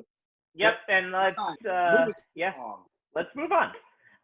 So I'm going to mention Tampa Bay quickly, and I want everyone to chime in here because they're really the team that just a lot of people are polarizing about. Tampa Bay has been really good against bad teams this year, and I think they're 7-5 right now, and they have the possibility of winning their final 4 games. They're definitely going to. I think the final 3 games, they have 2 against Atlanta in that crappy week, 2 games in 3 weeks situation, which I hate. They have Detroit at home, but I think the biggest game for them this week is at home for Minnesota. Minnesota's on a roll. Minnesota's got a team that has kind of surprised. They are a team that can also win in a lot of different areas. But Tampa Bay, Tom Brady and Bruce Arians just don't mix. I think Tom Brady, who has all of these weapons out there, some of the best weapons in the league in Godwin, although he's been hurt pretty much on and off the entire year, he's still a top 10 receiver. Mike Evans, who I don't know what him and Tom Brady are even thinking about right now. And it turns out that the best wide receiver, and Antonio Brown, but we've mentioned all about Antonio Brown. It turns out that Brady is more comfortable with Gronk. And Gronk has been the only receiver/tight end who's exceeded expectations. I know Jay was basically saying on the show that you only expect Gronk to be there for special situations and you will save him to the playoffs. He's been more than that this year. And without the contributions of Gronk, I don't even know if Tampa Bay is a playoff team, but Bruce Arians wants to run his own offense. Tom Brady wants to run his own offense and wants to do things as comfortable as he has. And when you're a 6-time Super Bowl champion, I believe you have the right to do that. What has Arians done except be a coordinator for the Steelers in their 1 Super Bowl? I know that, but again, six is better than 1. This is a harsh match, but this is such a mismatch. But Tampa Bay still has an opportunity to be a 5 or 6 seed in the playoffs and be a tough out. However, considering what they've done against winning teams this year, I don't know if that's the case. Yeah, I mean, Rabbi, you, me, and Anthony have talked about it ad infinitum when we've been, watching Tampa Bay games this year. And look, Bruce Arians has a scheme. It has had some measure of success. We all know the success Brady has had. They don't work together. They are not matched well. Yeah. For whatever reason, Arians is another one of those guys who my scheme. Well, you've seen it with Pittsburgh before too. Well, the difference is you have to remember this, is that when he was in Pittsburgh, he had the strong-armed, downfield throwing quarterback he wanted because he had Roethlisberger in his prime. He had weapons at wide receiver. He had a decent tight end. You had that defense. Here's the difference. Brady has never been the big throw the ball down the field. I can get you chunk plays on my arm strength. 43, for God's sake. Well, here's the thing. And look, the numbers are obvious, and it's been beaten to death by every broadcasting crew that has done a Buccaneers game of late, is how badly Brady has been balls thrown down the field 15 yards or more. It's not working. But that is the crux. That is the big thing in Arians' scheme, and that's what he wants. And Arians, and I lay the blame for this more at Arians' feet than Brady's. You have the GOAT, the guy who is – nobody's played the position better. I'm sorry, you're not going to have him for the next 10, 15 years where you have to suck it up and play his way. You're getting him for this year and maybe one more year after that. Well, you're definitely getting it for one more year now. But what I'm saying is that, you know what? Make the scheme – let him play his way.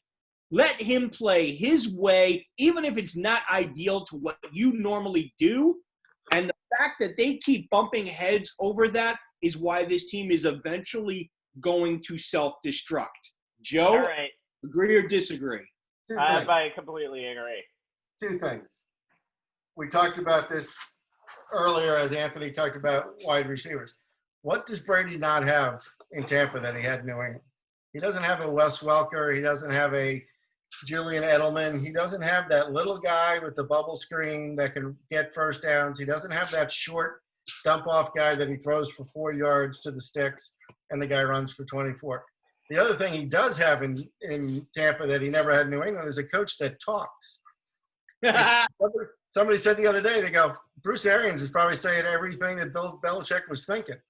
or said privately to him. Yeah. He's not used to somebody going to the press conference and goes, boy, I wish the quarterback would play better. He can't throw the ball anymore. He can't just – that's why that's not working, because Bruce Arians can't keep his mouth shut and just talk to him the way it is. And again, if all you have is a bunch of 6'4" wide receivers that all run the same route, where's the clear out? Where's the little guy coming across? Where's that first down guy? You see them all the time. It's 4th and 1 and they go for it, and he's not throwing it 2 yards to the sticks like he always did and get the first down. He's trying to throw it 30 yards down the field, and it's just not working for him because he doesn't have what he's used to. He doesn't have the weapons he's used to. And again, Jay, I agree with you. You know, Arians should say he's here for 2 years and we got this defense who's really good for about 2 more years before I got to pay him. And I got to start – some of the guys are going to start leaving. And Gronkowski's not staying for more than a year or two either. So why not just say, what else do you need, instead of saying, gee, I wish he could still play. Yeah. And that would make it a lot better. But I think that's what he's missing, right? All those years in New England, he had one of those guys. Yep. And just like – and Anthony, like you said, he had a Cole Beasley type guy. He had a Wes Welker, a Julian Edelman, you could go down the line. And all those guys who were no-name guys at the time. And what were the other wide receivers? Nobody can name half the guys that Brady was throwing to in those days. You know, that's what he needs. He needs some backup players. He doesn't need a bunch of superstars. Nope. Yeah, and it's a system that I think the New England system is perfect for Brady. I think you need to tailor the system better to him, and I think he can still do it with what you have. Yep. Joe, let's talk about the NFC West. Yeah, until yesterday, you were kind of convinced that Seattle was there and the Rams were probably going to be number 2. San Francisco's getting their head handed to them tonight by Buffalo. Not surprising.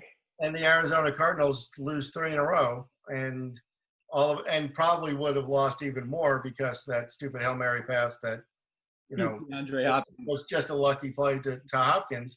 You're losing that game. So it's a very strange division. It started out as one of the best, and it's still one of the best in the NFC just because the NFC is so weak this year.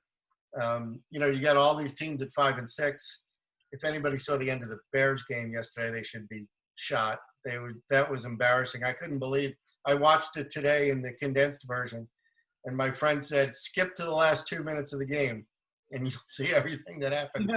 They blew a 10-point lead with 2 minutes to go in the game, and the ball on the 50-yard line. Just unbelievable that you can actually do that. So I think the West is going to come down to the Rams have to play the Seahawks on week 16. December 27th, whatever 15 or whatever it is. And then they have to play Arizona to finish out the season.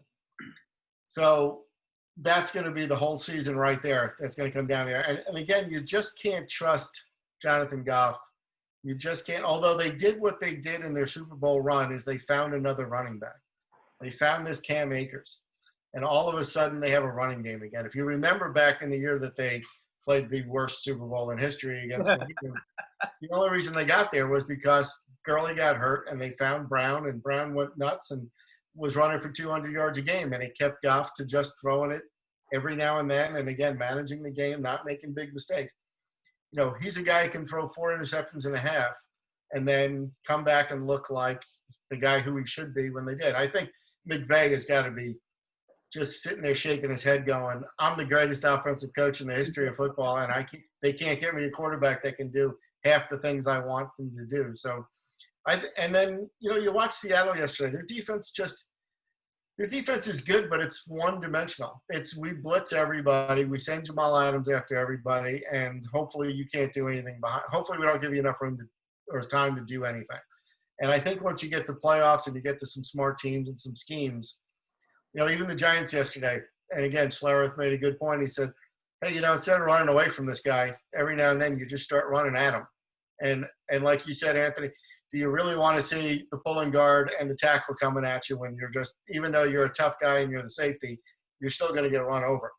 And so I think that there's too much schematically that can be beat. And, Russell Wilson didn't look bad yesterday by any stretch of the imagination, except he's holding the ball way too long. And there's just too much of this. how far can I throw the ball? He's the epitome of a do-it-too-much quarterback. Yeah, and again, he loves those big rainbow throws to those guys, but if those guys aren't open, or if you're playing single high safety or too deep on everybody over the top, and he has to take his time and go down the field, and you don't let him beat you with his legs, which the Giants didn't yesterday. I mean, he had basically two intentional grounding calls. The one that they threw, the one he threw out of bounds where they got the 6-yard loss. That was a great play by the running back that can actually catch that ball. But, they put him in spots where he just didn't know where to go with the ball. He had nothing. And, 5 sacks against Russell Wilson, that's saying something. So that, and like I said to Jay last night, I texted him, I said, that's now on film. That defensive effort versus Russell Wilson is now on film. Yep. And if you don't think everybody's going to learn from that you don't have to rush 7 guys to get him. You smartly rush 4 or 5 guys and you play coverage and you don't let guys get behind you. He's got nowhere to go with the ball. Yep. And if any of his guys are out from yesterday, that's going to hurt him even more. So I think they drop off a little bit. I think the Rams get in because of schedule. And I just think the Cardinals, you can't just run around all day and play backyard ball, especially when you get into crunch time and get into playoffs. And I think that's what hurts Kyler Murray. You have to have a play. You look at Carson Wentz, who used to run a lot and was the big guy in Philadelphia. You now watched him every read that he makes. And again, I know Peterson's a good offensive coach too. But if you watch the Philly games, he never throws to the first read. He goes back, he looks, and then he looks, and then he gets out, and he throws on the run. It's like every play is a broken play. Like nothing is to scheme. So I think that those type of things don't last. I think after a while that all breaks down. Guys don't come back for the thing, so you throw interceptions. They don't come back towards the ball, towards the quarterback. The only guy who gets away with it is Mahomes because he can sprint to his left and throw back to his right like it doesn't matter. He's the most talented quarterback I've seen in the NFL in almost 20 years. Yeah, exactly. And they're still not going to, they're still not going to win 5 in a row. Somebody's going to figure that out too. And, they'll figure out a way to play defense against him. And obviously they did it just like they did with Lamar Jackson, right? He was going to be the greatest thing in the world. And then all of a sudden they didn't quite make it last year. So I was never on board with that sentiment. I'm sorry. Yeah, but It's 1 year. They're like, 1 freaking year. Everybody puts guys in the Hall of Fame for 1 year. You know that. That's what that's famous. I know, but it's like you'll see more in years 3 and 4 than you will see in years 1 or year 2. Just remember that. There are certain things you pick up in year 1 and in year 2 where you can tell the guy has a ceiling and he's not too far from it. Well, look at Russell Wilson, though. That ceiling has gone up since year 1, year 2, and now all of a sudden he's played his best ball in years 7, 8, and 9 of his career because that ceiling has been raised. That's fair, but look, to me, there's no way Lamar Jackson becomes Russell Wilson. I don't see it now. Okay. The thing about Russell Wilson is when your scheme breaks down and pretty much every throw you're doing off schedule, that becomes your scheme, and guys figure out how to defend that. Exactly. Hey, look, I'm like this. Defensive one of the things that's the difference between year 1 and year 2 is that defensive coordinators have about 7 months and a whole season game film to eventually figure you out. And Joe, you ran down the list of teams in the division. One of the most overlooked additions to that Rams that went to the Super Bowl was C.J. Anderson running for 100 yards and being a grinder back for Todd Gurley, who was banged up, and allowing Jared Goff to do what he does best and be a play-action quarterback. If the running game is not there, Jared Goff is pretty limited as far as being a QB because the Rams' passing schemes is all about timing routes. And if you're not running about a running game, that doesn't quite work. We saw that in the Super Bowl. And the Giants kind of put together a playbook on how to stop Russell Wilson. It's not about pressuring him as much as being disciplined and not running out of those rush lanes. Like Leonard Williams yesterday did a tremendous job of being able to not just get to him, but not allow him to run by and be able to escape. You saw with the linebackers as well. they didn't run to Russell Wilson. They ran to a spot where they felt like Wilson was going to eventually get to or cut back. It was the old Barry Sanders mantra: let the guy come to you, don't chase him, and keep everything in front of you. And you're starting to see with the top teams in the NFC West, teams are starting to figure them out. It's going to come down to which of these teams are able to make an adjustment on the fly going into the last week of the season, because now you're starting to see some of the limitations with some of these offenses. Like Russell Wilson, we're starting to see in the last month what happens if you can pressure him, but also take away the big play. He's very generic as a quarterback. In Goff's case, he doesn't have a running game to lean on. That play action pass and the time arounds disappear. And as far as Kyler Murray, look, I saw with Baker Mayfield last year. When you improvise and do anything on the fly, it does not work after a while, because eventually defensive coordinators will limit you to what you can't do. And Kyler Murray needs to figure out. He needs to figure out to get through more than one read on a pass, because right now that's his biggest problem. He's a one-read quarterback.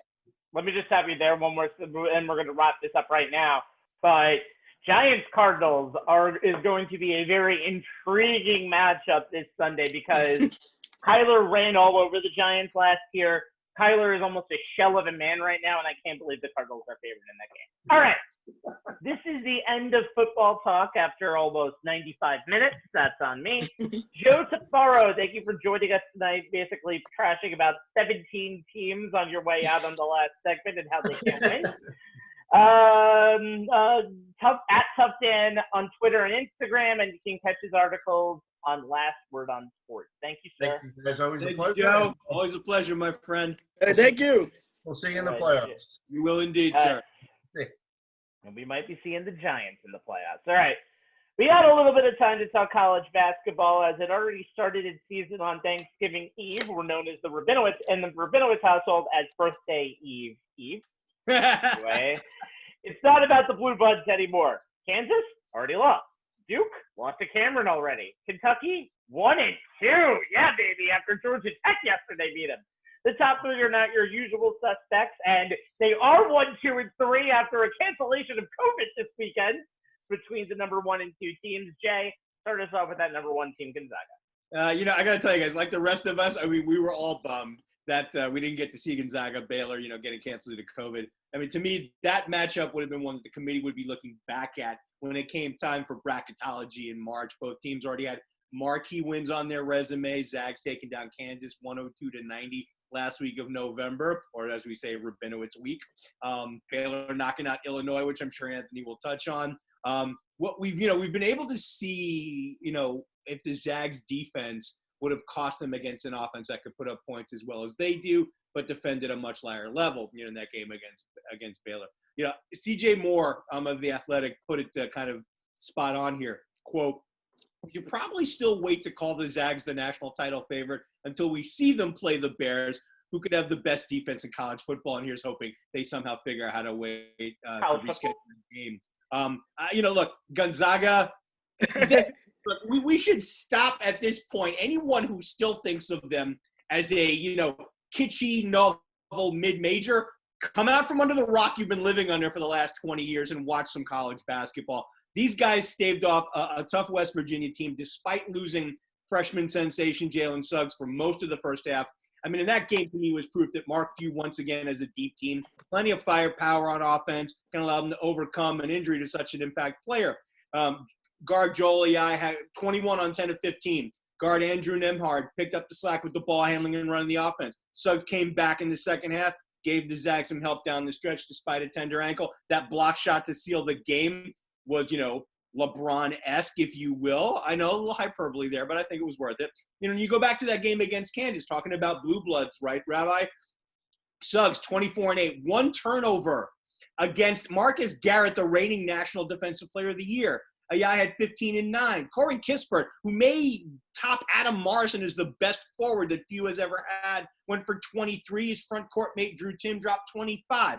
Coaches are going to have nightmares trying to defend those two guys when they're on the same side of the floor. You can't double either. If you do, the other one's going to make you pay. Zags have always had one of the nation's best offenses, though this year they're doing a little bit differently. Not so much with the high-low as you from big to big as you've seen in the past. They can go that way with Tim, but, they've got multiple guys now they can put in ball screens. Wasn't the case last year. Many guys, that Mark Few trusts in ball screens, all shoot it well. People that we can, as he said, we got people we can put in what we call the fill spot. So it just gives you a lot of options where we just need to play and don't really need to have a set play call from the bench, which we've usually done in the past. The guards play unselfishly, makes it easier for Few to just turn them loose. They pitch ahead, they hit the open man. So the type of basketball that they are playing now was what we thought we would have to wait until March to see. And all this from a team that lost its leading scorer from last season and 3 of its top 4 scorers overall. Kansas head coach Bill Self after the loss. Here you go, guys. Quote, "I don't know that we've played against a team where the pieces fit better or the talent matched the pieces more than we did so today. They were really good. They are, guys, and the rest of the country knows it." They have one of the best.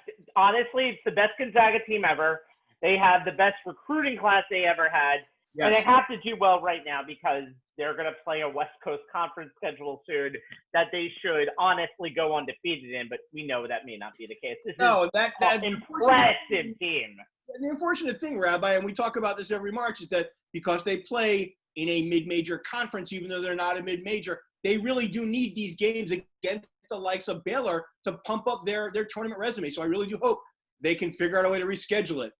Well, they have another game, which I'll mention in a second, that could be helping. They're also on a 4-game COVID break. Unfortunately, they've had a little bit of bouts of COVID in that group.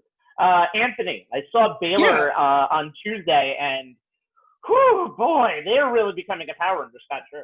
Yeah, here's the thing too, and like you mentioned, I think we really wanted to see that game between them and Gonzaga, and like I said, we're all hoping they can reschedule that because that would have been a great measuring stick to see what both of these teams are. But in the case of Baylor as well, you get back to that game against Illinois, they didn't look good in the first half. I think I gotta be honest. I think we all said that.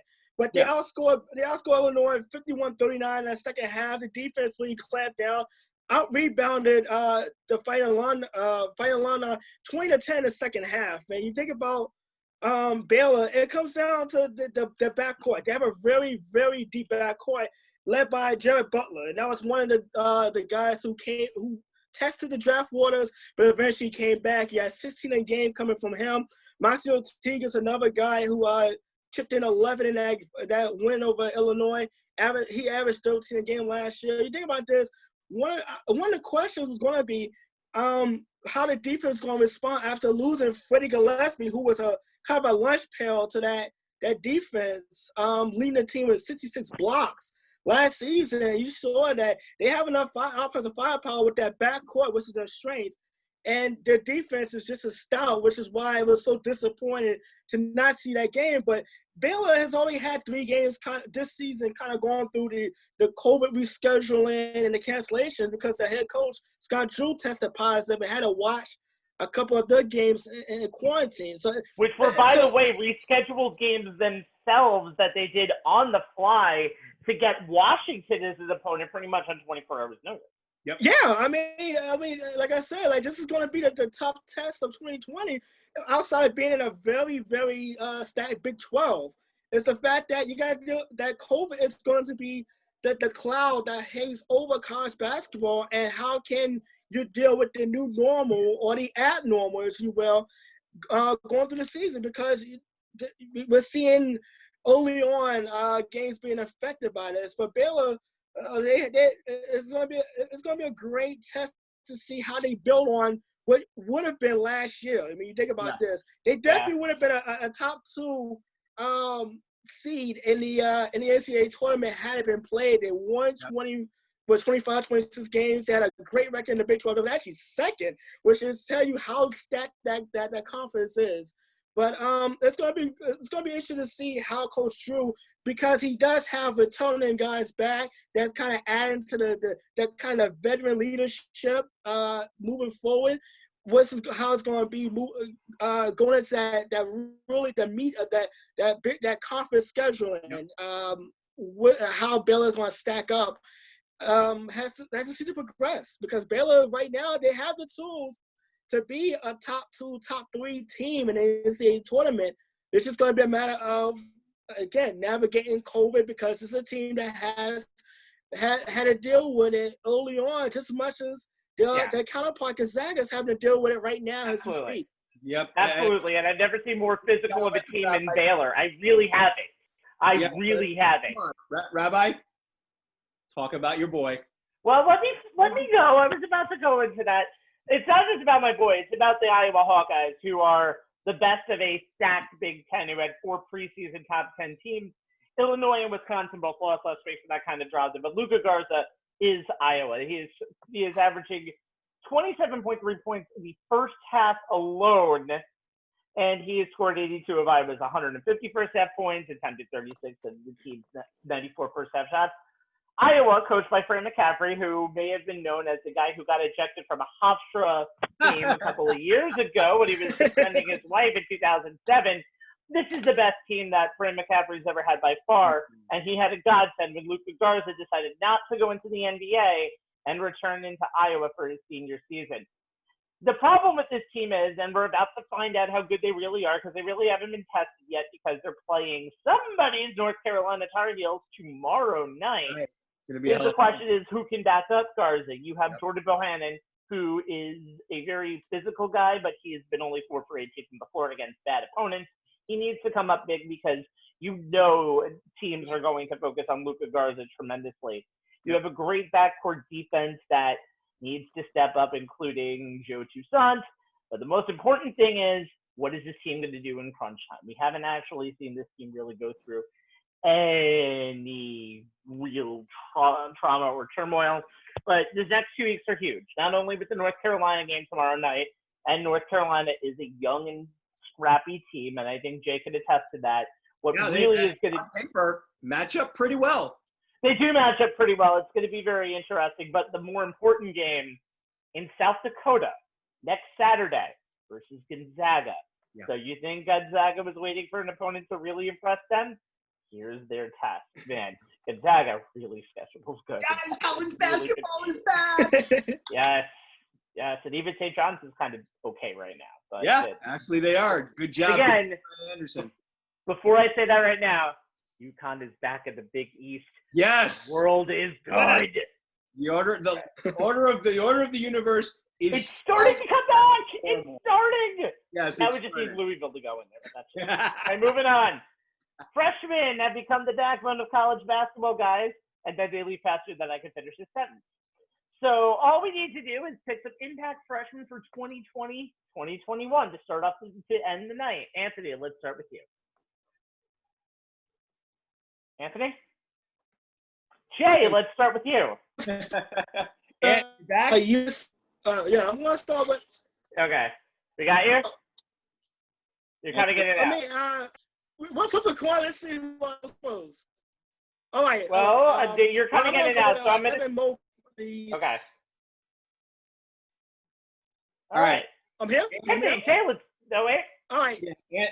Anthony, I'm gonna jump you while you work on your technology issues over there. All right, man. All right.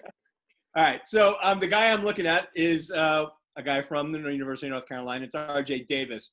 It's been a while since Roy Williams has had a recruiting class that was worth talking about, but the group of incoming freshmen this season has Tar Heel fans and the college basketball media thinking this team will get UNC back to its blue blood status.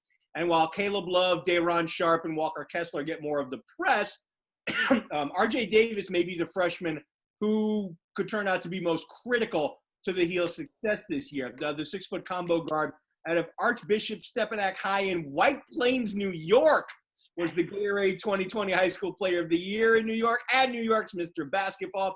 As a senior, he averaged 26.5 points, 8 rebounds, a little over 5 assists, 2+ steals, while making 34% of his threes. And that last stat is where he's expected to make an impact. The Tar Heels were lacking outside shooting last season in a bad way.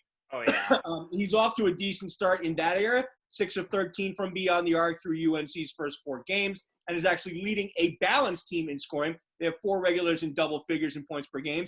Davis is averaging 12.3. He scored in double figures in every game. He's also one of 4 players averaging better than 27 minutes a game. still early in the season. The upcoming game versus Iowa in the Big Ten ACC Challenge that the Rabbi alluded to is going to be the team's biggest test so far this season, but it'll be an opportunity to see how Davis and the rest of these freshmen handle another top-level opponent before the Heels get into the always challenging ACC season. Look, we know college hoop is guard-driven. Tar Heels brought in 2 of them with this big recruiting class. Caleb Love may be the next big-name UNC point guard, but his running mate may have more to say about how far the Tar Heels go this season. I will be watching RJ Davis. I mean, a New York kid playing for the Heels? How could I not? Well, White Plains, that's a little bit different than actually talking about the city.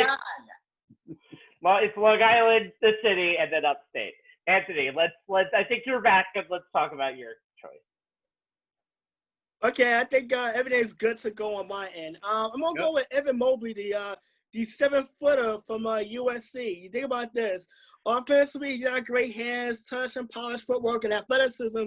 Defensively, he's a great rim protector. And here's another good, too. His dad is a part of the coaching staff, and he does join his older brother on the team. So there's a little family ties there at the USC Trojans that they can work on. But you think about this, he was ranked number 2 in the 2020 recruiting class. In his debut game, he scored 21 points against Cal Baptist. So that's a great way to start out your college career. Also, he chipped in against 17-11 against BYU. Named the Naismith Trophy watch list, which is pretty impressive when you're 3 games into your career. But it's going to be interesting to see moving forward his development, because obviously when you're big and got to put on some weight, got to put on a little muscle, if you can do that with the athleticism, and he has shown that his rim protection is going to be really good for the USC Trojans moving forward, especially on the defensive end. That moment can really turn into a big-time All-American. Maybe not this season. I think the foundation is there, but definitely moving forward as far as his collegiate career. Yeah, and I'm going to finish it off with the guy who might be going number 1 in the 2021 NBA draft, and that's Cade Cunningham of Oklahoma State. Yes. He is a guy who probably could have easily gone to Duke, Kentucky, or North Carolina. All of them wanted him, but because his brother Caden was an assistant coach on the team, in 2019 he became an Oklahoma State Cowboy. However, and he is actually also the first 5-star recruit to Oklahoma State since Marcus Smart back in 2012. All right.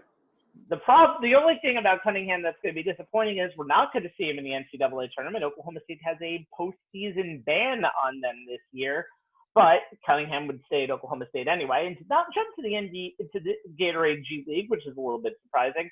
He dazzled his debut, 21 points, 10 rebounds, became the first 2010 outing in a debut game for a Big 12 player.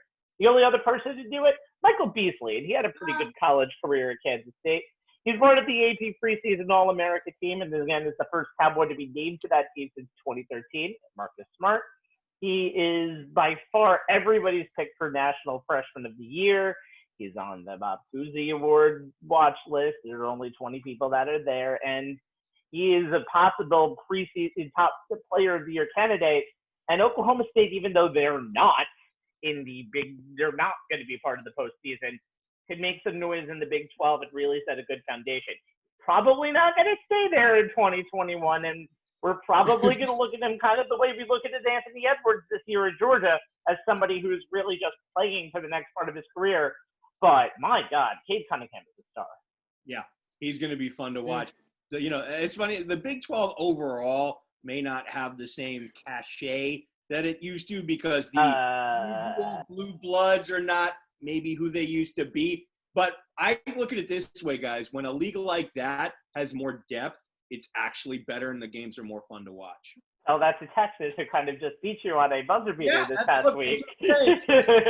Texas is rising. They haven't been a blue blood in basketball is not something you'd associate with them. Shaka Smart's doing a good job down there. Yeah, and we're I mentioned it. Yeah, and I mentioned it that Baylor being as good as they are is a testament to how the program has finally been built up, but also they kind of have to, because that conference is really starting to get stacked, and it's actually a lot better than, at least a lot of experts say it's a lot better than it was last season. So the Big 12 should be one of those really fun to watch conferences, especially when we start getting into, rivalry week and championship week. That's gonna start to getting into those tournaments. So, like I said, knock on wood, because like I said, COVID is such a huge cloud over everything. Well, we're just hoping college basketball could try to get through this as smooth as possible. Yeah. I don't think any of us want to go through another March without March Madness. We can't. Absolutely not. Can't. Well, Jay personally can't. He'll possibly crumble into stone. Exactly.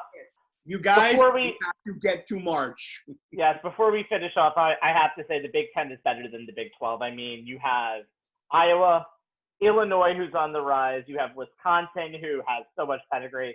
Michigan State is number 4 preseason ranked in the conference. That's an Izzo team. Izzo. What do I always say? Don't sleep on Tom Izzo. But also look at the 2 teams who I'm also looking at is your Wolverines, who had one of the best shocking seasons under Juwan Howard, and they're really good. They're becoming a power again. So I'm thinking John Beeline built to that. And also, Rutgers. Yes, Rutgers. They are a top 25 team, and Steve Peichel is really building something right from Stony Brook to, again, a national power. They would have made the tournament last year. I would have Hofstra, but I'm not. All right, let's finish it off tonight. For Jay Kaplan, Anthony Strait, and the great Joe Tufaro, again, last word on sports he writes for and is at Tough Dan on all platforms. My name is Stephen Rabinowitz. Thank you for joining us tonight on OTSL. On the Sports Lines is live every week on Facebook.com/On the Sports Lines. You can catch us on demand for all of our shows at YouTube.com/On the Sports Lines. And follow us on Twitter, where the links to this show are posted, however you want to tweet it, however you want to call it, at ONTH Sports Lines. Tweeted is the right pronunciation of the word. Thank you very much. Anyway, we'll be back next Wednesday for another edition of the show. And guess what? We have to do our NBA preview because the NBA is right. Training camp's open. Training camp's open and preseason starts Friday. So let's have a little bit of fun and let's get weird. From On the Sports Lines. Good night. Good night, everyone. Good night, everyone.